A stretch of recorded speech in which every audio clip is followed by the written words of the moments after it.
नमस्कार, आदाब, सत श्री अकाल। Hussain basic English learning channel में आपका स्वागत है। पिछली वीडियो में हमने आपको बताया था कि पास्ट परफेक्ट टेंस किसे कहते हैं। इस वीडियो में हम बात करेंगे पास्ट परफेक्ट कंटिन्यूस टेंस किसे कहते हैं। पास्ट परफेक्ट कंटिन्यूस टेंस उस काल को कहते हैं जो यह दर्शाता है कि भूतकाल में कोई कार्य किसी दूसरे कार्य या समय से पहले शुरू हुआ था और उस समय तक जारी रहा। सरल शब्दों में यह बताता है कि भूतकाल में एक निश्चित समय तक कुछ समय से क्या चल रहा था या जिस वाक्य के अंत में रहा था, रही थे, रहे थे आता है, साथ ही उस समय का उल्लेख होता है, वह वाक्य पास्ट परफेक्ट कंटिन्यूअस टेंस का होता है। इसमें सभी सब्जेक्ट के साथ I, you, he, she, it, they, you के साथ हैड का प्रयोग होता है। टाइम इंडिकेटर के लिए, समय के लिए सिंस और फोर का इस्तेमाल होता है। सिंस का इस्तेमाल होता है निश्चित समय के लिए और फोर का इस्तेमाल होता है अनिश्चित समय अवधि के लिए। इसके वाक्य बनाने का इसका एक फार्मूला है, subject plus had been plus verb ING plus object plus for since plus time.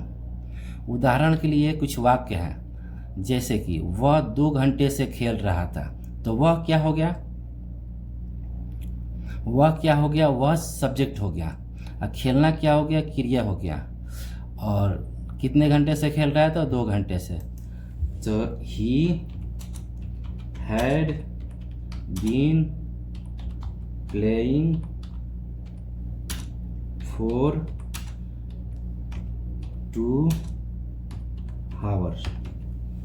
He had been playing for 2 hour. दूसरा वाक्य है, मैं सुबह से पढ़ रहा था, तो मैं क्या हो गया, सब्जेक्ट हो गया।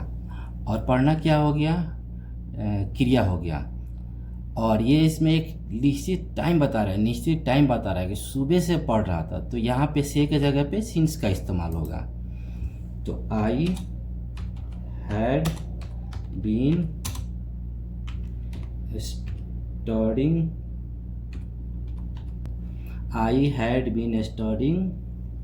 since morning। तो I had been studying since morning। और तीसरा वाक्य है, वे 2 साल से दिल्ली में रह रहे थे, तो वे लोग क्या हो गया, ये सब्जेक्ट हो गया। और रहना क्या हो गया, क्रिया हो गया। और 2 साल से रह रहे हैं, ये टाइम हो गया। और कहाँ पे रह रहे हैं, दिल्ली में रह रहे हैं, तो दिल्ली में रहे, तो देखिए ये इसमें इस वाक्य में ऑब्जेक्ट है, दिल्ली क्या है, ऑब्जेक्ट है। वे 2 साल से दिल्ली में रह रहे थे, वे 2 साल से दिल्ली में रह रहे थे, तो वे क्या हो गया, सब्जेक्ट हो गया। और रहना क्या हो गया, क्रिया हो गया। और कितने साल से रहे, 2 साल से, ये टाइम हो गया। और ये कहाँ पे रह रहे थे, दिल्ली में रह रहे, तो ये दिल्ली क्या हो गया, ऑब्जेक्ट हो गया। तो they had been living in Delhi for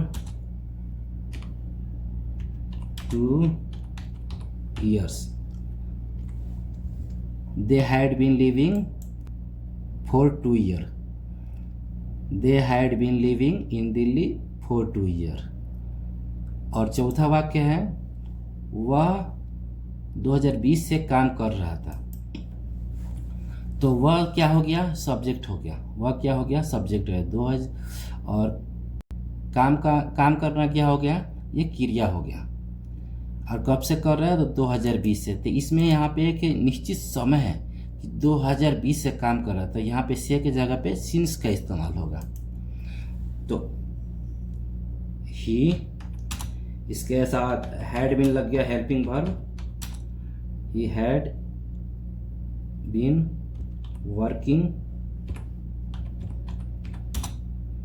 since